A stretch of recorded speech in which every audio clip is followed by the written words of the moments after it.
Hi everyone, welcome back to the channel and say hello piggies. So today's video is a highly requested topic which I hope will help any of you looking for the best way to introduce and bond guinea pigs.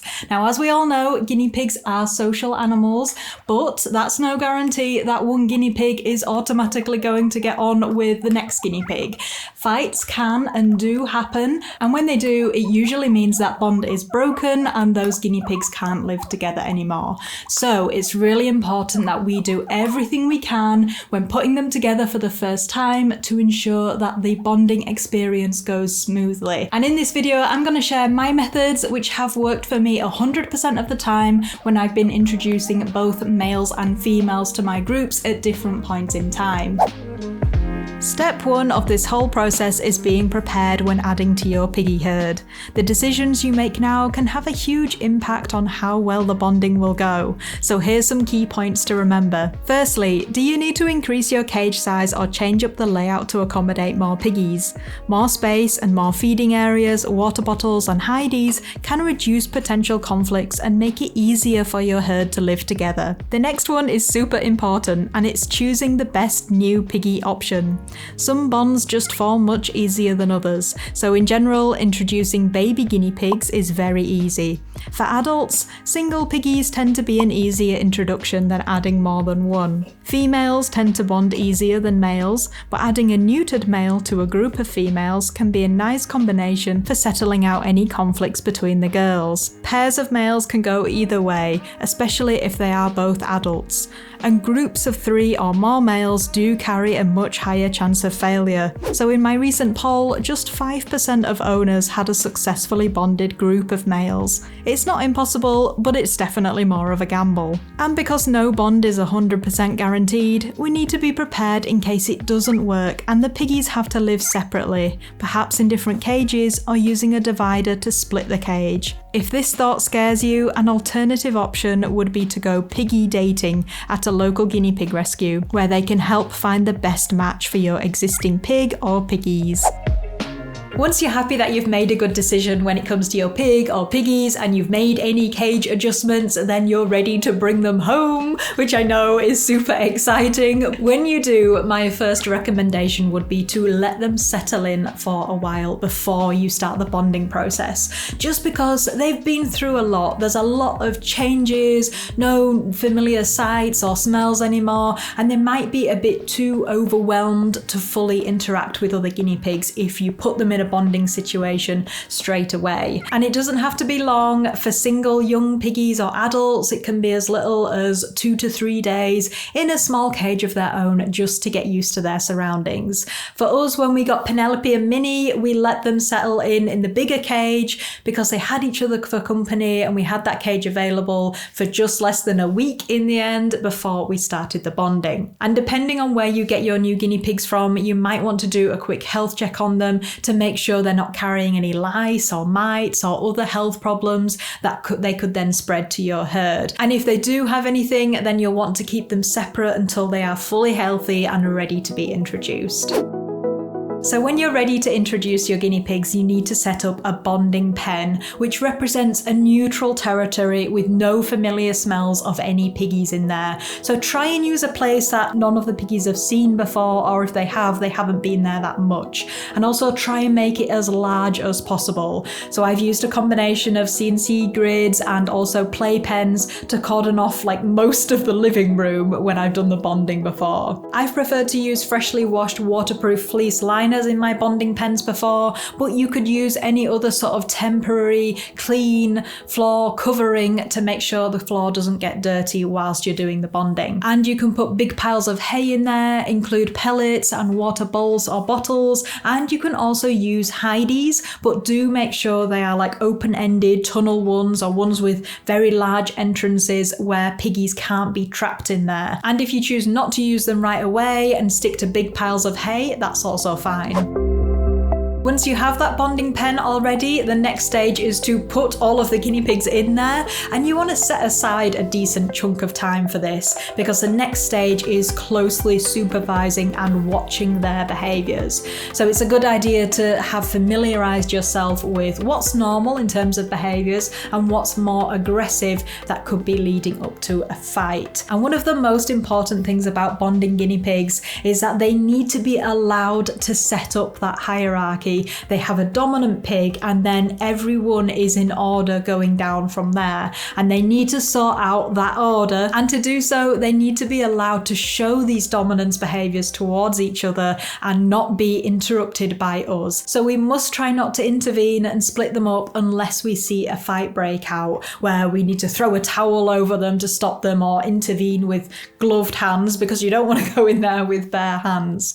But in terms of behaviours, I will put some videos down in the description for you. Mild ones are things like sniffing, mounting, chasing. Even if it's quite quick and seems aggressive, chasing is normal. You have rumble strutting, jabbing at each other, and also submissive squealing. When things start getting more aggressive is when you'll be sitting up and paying a bit more attention. And aggressive behaviours are things like loud teeth chattering. They do this huffing thing, which is like, and that's a sign of aggression as well. They will also yawn at each other and just have more intense face-offs where you might have two piggies really facing each other down. Their hair will be raised up, their heads will be raised high, they might have their mouths open, and they're kind of bracing themselves ready to jump. And it's at key points like that where you're looking for the less dominant pig, or what will become the less dominant pig, to back down and run away, or to just, break that behaviour off.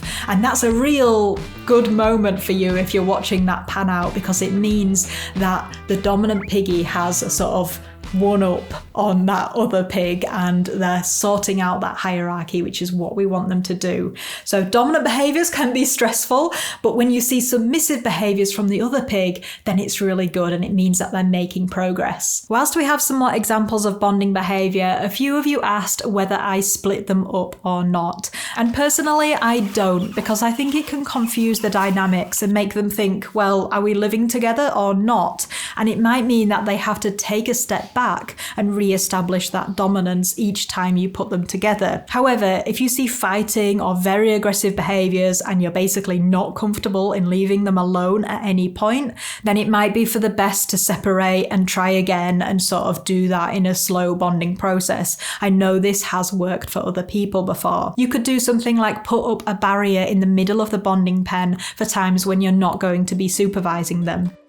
And another technique which I know has been used by others, and I did try it with Nacho and the girls, is to do a sort of soft introduction with a barrier up between them before starting the official bonding. We did this with Nacho and the girls when they were outside and they could sniff and interact with each other through the bars, but they weren't actually in direct contact with each other. So once they are in direct contact with each other is when I would avoid splitting them up. And if you are happy to leave them together when it comes to that first night, you could consider sleeping in the same room like I've done, or monitoring them with a pet camera and watching the overnight footage back to see whether they had any aggressive moments. If you are happy after that first day that there's no extreme aggression or fighting going on, then you can start over the next several days to reduce the size of the bonding pen. So on the second day of bonding, I usually just cut off any areas of the bonding pen that they aren't using so much. And then from there, as long as I'm happy with the behaviours I'm seeing, I will gradually shrink down the size of the pen until it represents the size of the cage that the guinea pigs are going to go in. So for us, this process happened over 5 to 7 days. It meant that I could be around them more, and it could really put my stress and anxieties to rest when I knew that they were still getting along, even though I was shrinking that size of the pen down. And this time I did also try to make what went in the pen more similar to what would be in the cage. So for example, I switched out the big hay piles for the litter trays, and I introduced more hideys, but I still kept them to the big wooden arches, the hammocks, and the other tunnel type hideys where they've got 2 entrances. And this stage is really flexible as well, and it depends on what behaviors you're seeing and whether you're happy with them. So if you shrink it down and then there's suddenly loads more confrontation going on, you might choose to expand it out again. Or you might experiment with the layout of things in the bonding pen, because I know boars, for example, can be highly territorial over feeding areas and hay and water and those things. So you can use it as an opportunity to think, how many different stations do you need and how many sort of zones within the cage do you need for them to be happily getting along together. So once you're happy that your piggies are comfortable together and there's no more aggressive dominance behaviours, you can transition them to their permanent cage. Use the same or fresh liners or bedding in the cage and include familiar hideouts and tunnels that you've just used in the bonding pen to help maintain a mixture of scents when they go into that cage. And do expect to see some renewed dominance behaviours, but hopefully nothing too aggressive, and they should start to settle down over the next few days. Also, just remember that dominance behaviours in guinea pigs are very normal and you should expect to see them on a daily basis, just not the more aggressive versions. So things like mounting, chasing, maybe some squealing, jabbing each other, and they sound really dramatic, don't they? And also rumble strutting. These are all things that you will see on a day-to-day basis, and it's just them maintaining their dominance hierarchy, and it's not them being aggressive towards each other. Introducing and bonding guinea pigs can be stressful and confusing, especially if you're not familiar with the behaviours that you're seeing, which is why I highly recommend watching my dominance and fighting videos next, and I will put them both down in the pinned comment below so you can get to them easily. And it's not always guaranteed to work either, and sometimes happily bonded guinea pigs can fall out at a later date, and that's because there's a lot of factors at play with setting up and maintaining that hierarchy, and I do talk more about that in the dominance video. But I hope this video has been useful for you, and good luck for anyone introducing new piggies to their herd. I hope it goes really well for you, and if it doesn't and you have that backup plan in place and you have to have separate cages, then please don't be too disheartened, because it has been shown that guinea pigs who can still smell and see and interact other piggies are happier than single piggies who are kept completely isolated. So take that knowledge to heart and don't be too sad if you do have to have them living separately. Okay guys, that's all for this video. As ever, thank you so much for watching and thank you for all your support. We will see you very soon. Bye bye.